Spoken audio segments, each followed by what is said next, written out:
യുദ്ധം സംഭവിക്കുന്നത് വിവിധങ്ങളായ പാറ്റേണിലാണ്. ഒരു ബിൽഡപ്പാണ് യുദ്ധത്തിന് മുൻപുള്ള ഒരു കാര്യം.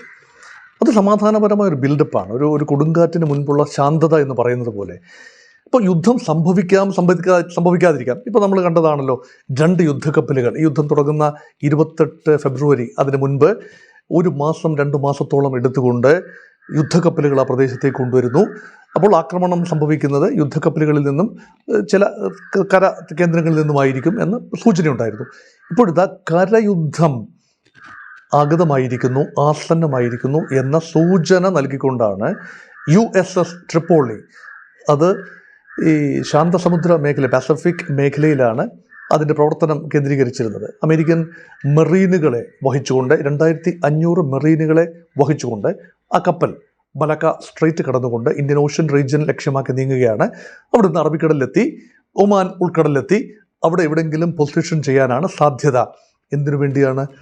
ഇറാൻ്റെ ഉള്ളിലേക്ക് കരയിലൂടെ പ്രവേശിക്കണമെങ്കിൽ, കടലിൽ നിന്നും കരയിലൂടെ പ്രവേശിക്കണമെങ്കിൽ ആംഫിബിയൻ ഓപ്പറേഷൻ ഉണ്ടാവണം. അപ്പം അതിന് ട്രെയിൻഡായ സേനാ യൂണിറ്റുകളാണ് മെറീനുകൾ. ഈ മെറീനുകളെ കമാൻഡ് കൊടുത്തിരിക്കുകയാണ്. കരസേനാ മേധാവി കഴിഞ്ഞ ദിവസം അമേരിക്കൻ പ്രസിഡന്റിനോട് ആവശ്യപ്പെട്ടു എന്നാണ് പറയുന്നത്. തങ്ങൾക്ക് കമാൻഡ് കിട്ടിയാൽ മതിയാകും, തങ്ങൾ ഇനി മുന്നോട്ട് പോകാം, തങ്ങൾ സജ്ജമായി കഴിഞ്ഞു എന്ന് പറഞ്ഞു എന്നാണ് പറയുന്നത്. അങ്ങനെയെങ്കിൽ ആത്യന്തികമായി കൽപ്പന വരേണ്ടത് ഡൊണാൾഡ് ട്രംപിൽ നിന്നുമാണ്. ഡൊണാൾഡ് ട്രംപിന് ഏകപക്ഷീയമായി ഇത് ചെയ്യാനാവില്ല. ഒരുപാട് കൺസൾട്ടേഷൻസ്, വരാഴികകൾ കൂടുതൽ ആലോചിക്കേണ്ടതുണ്ട്. കാരണം ഇതൊരു രാവണൻ കോട്ടയിലേക്ക് പ്രവേശിക്കുന്നത് പോലെയാണ് ഇറാൻ്റെ ഭൂമിയിലേക്ക് പ്രവേശിക്കുന്നത്. ആകാശത്ത് നിന്നുകൊണ്ട് ബോംബിട്ട് കളിക്കുന്നത് പോലെയല്ല ഇറാൻ്റെ മണ്ണിലേക്ക് ജീവനുള്ള പട്ടാളക്കാർ പ്രവേശിക്കുന്നത്. അങ്ങനെയല്ല. കാരണം ഒരുപാട് കാഷ്വാലിറ്റീസ് ഉണ്ടാകാം. ആകാശങ്ങളിൽ നിന്ന് ബോംബ് വർഷിച്ച് കടന്നു പോകുമ്പോൾ എയറിയൽ സുപ്പീരിയോറിറ്റി ഉള്ളതുകൊണ്ട് തീർച്ചയായും വിമാനങ്ങൾ കാര്യമായി വെടിവെച്ച് ഇടപെടുന്നില്ല.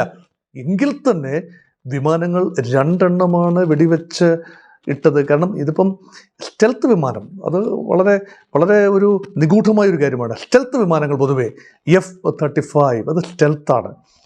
അതുപോലെ B-2 ഇങ്ങനെയുള്ള ബോംബേഴ്സ് ഒന്നും വെടിവെച്ചിടാൻ പറ്റില്ല. കാരണം റേഡാറുകളിൽ തെളിയില്ല. റഡാർ സംവിധാനത്തിൽ തെളിയാതെ ഇരുന്നാൽ എങ്ങനെയാണ് ട്രാക്ക് ചെയ്യപ്പെടുക? പക്ഷേ ഇപ്പോൾ ഇറാൻ്റെ കൈവശം ഹീറ്റ് സീക്കിംഗ് ഒരു ഡിവൈസ് ഉണ്ട് എന്നാണ് പറയുന്നത്. ചൈനയോ റഷ്യയോ ഒക്കെ നൽകിയ സാങ്കേതികവിദ്യയാകാൻ സാധ്യതയുണ്ട്. അങ്ങനെയെങ്കിൽ അത് കടന്നു വരുന്ന ശബ്ദവീഴ്ചകൾ മാത്രമല്ല, ഹീറ്റ് ഉൾപ്പെടെ പരിശോധിച്ചുകൊണ്ട് അതിലേക്ക് മിസൈലുകൾ പായിച്ചിരിക്കാൻ സാധ്യതയുണ്ട്. ഒരു വിമാനത്തിന്, ഒരു F-35 വിമാനത്തിന് കേടുപാടുകൾ പറ്റിയെന്ന് പറയുമ്പോൾ ഇറാൻ്റെ വ്യോമ പ്രതിരോധ സംവിധാനം പൂർണ്ണമായി തകർന്നു എന്ന അമേരിക്കയുടെ ക്ലെയിമും ശരിയല്ല. അപ്പം വ്യോമ പ്രതിരോധ സംവിധാനം പോലും പൂർണ്ണമായി തകരാത്ത സ്ഥിതിക്ക് എങ്ങനെയാണ് എയർ കവർ നൽകുക? ആർമിക്ക് നൽകേണ്ടതെന്നാണ് എയർ കവർ.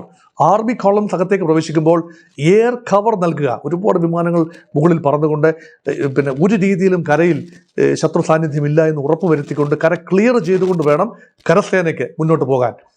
ഇറാൻ്റെ കരസേനയുടെ എണ്ണത്തിൻ്റെ എത്രയോ കുറവാണ് അമേരിക്കയ്ക്ക് എത്തിച്ചേർക്കാനാവുന്ന കരസേന. ഏതാണ്ട് 50,000-ഓളം ട്രൂപ്സ് ഉണ്ട്. പല ഇടങ്ങളിലായി അമേരിക്ക മധ്യപൗരസ്ത്യ പ്രദേശത്ത് വിന്യസിച്ചിരുന്നത്.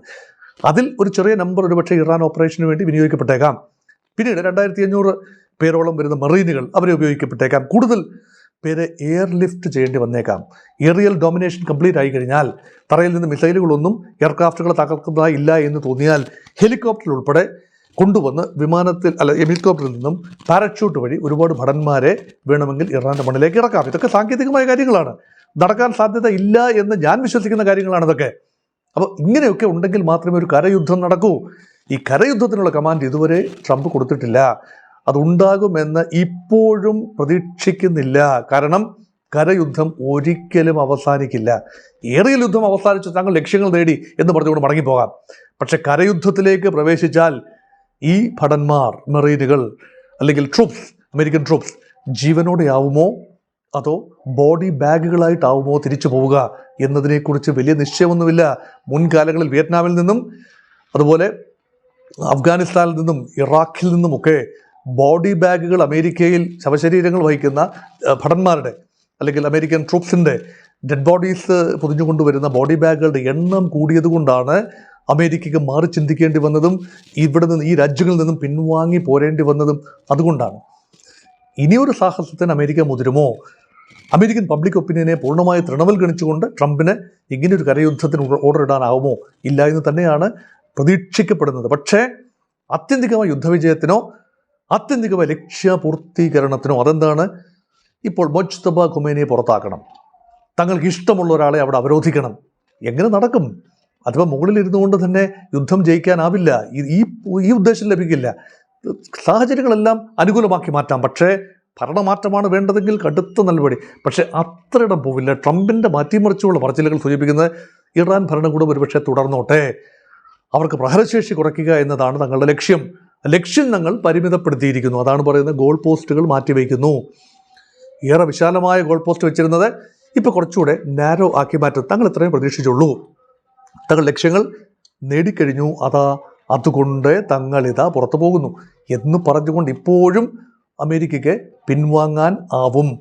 ഇറാനെ സംബന്ധിച്ചിടത്തോളം അഭിമാനിക്കുകയും ചെയ്യാം. ഇറാൻ പരാജയപ്പെടുന്നില്ല, ഇറാൻ്റെ ഭരണകൂടം അവിടെ നിലനിർത്തപ്പെടുന്നു, സംവിധാനം അതുപോലെ തന്നെയുണ്ട്. നാശനഷ്ടങ്ങൾ പരിഹരിക്കുന്നത് നഷ്ടപരിഹാരം കിട്ടുകയോ കിട്ടാതിരിക്കുകയോ ചെയ്യാം. അങ്ങനെ കിട്ടാനുള്ള സാധ്യത കുറവാണ്. കാരണം അങ്ങനെയെങ്കിൽ അതിനർത്ഥം ഇറാൻ കീഴടങ്ങുന്നു, ഇറാൻ്റെ മുമ്പിൽ അമേരിക്ക കീഴടങ്ങുന്നു എന്നല്ലേ അർത്ഥം. ഒരിക്കലും വിജയികളാകുന്ന ആളുകൾ പരാജിതർക്ക് നഷ്ടപരിഹാരം കൊടുക്കില്ല. പരാജിതർ ചോദിച്ചാൽ കൊടുക്കില്ല.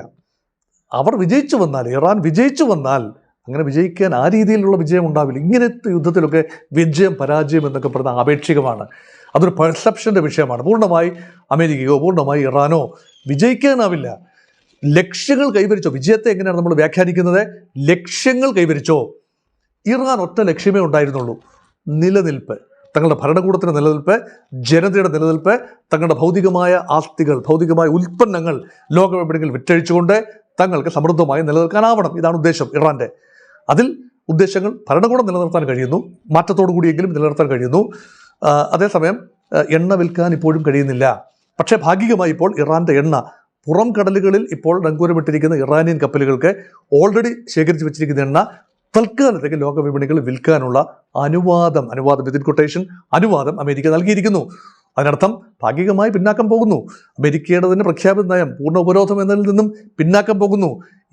ഇറാനിയൻ എണ്ണ ഉൾപ്പെടെ ലോക വിപണികളിൽ എത്താതെ എണ്ണവില പിടിച്ചു നിർത്താനാവില്ല എങ്കിൽ സർവനാശമാവും ഫലം. അമേരിക്കയ്ക്ക് ഉൾപ്പെടെ അതിൻ്റെ ഹിറ്റ് ഫീൽ ചെയ്യേണ്ടി വരും. അതുകൊണ്ടാണ് മാറി ചിന്തിക്കേണ്ടി വരുന്നത്. അതുകൊണ്ട് അനന്തമായി നീളാൻ ആവില്ല എന്ന് തന്നെയാണ്. യുദ്ധം അനന്തമായി നീളാനാവില്ല. സംയമനം രണ്ട് ഭാഗത്തും പരിശോധിക്കേണ്ടി വരും. സംയമനം പാലിക്കപ്പെടേണ്ടി വരും. ഇറാനും കുറേയൊക്കെ പിന്നാക്കം പോകേണ്ടി വരും. അവർ പറയും ജയിച്ചു, തങ്ങളാണ് വിജയിച്ചത്, തങ്ങൾ നിലനിന്നു എന്ന് പറയാം. അമേരിക്കയ്ക്കും ജയിച്ചു എന്ന് പറഞ്ഞുകൊണ്ട് പിന്മാറാനാവും. അല്ലാതെ കരയുദ്ധത്തിലേക്ക് പ്രവേശിച്ചുകൊണ്ട് ഒരു പരിഹാരം സാധ്യമല്ല.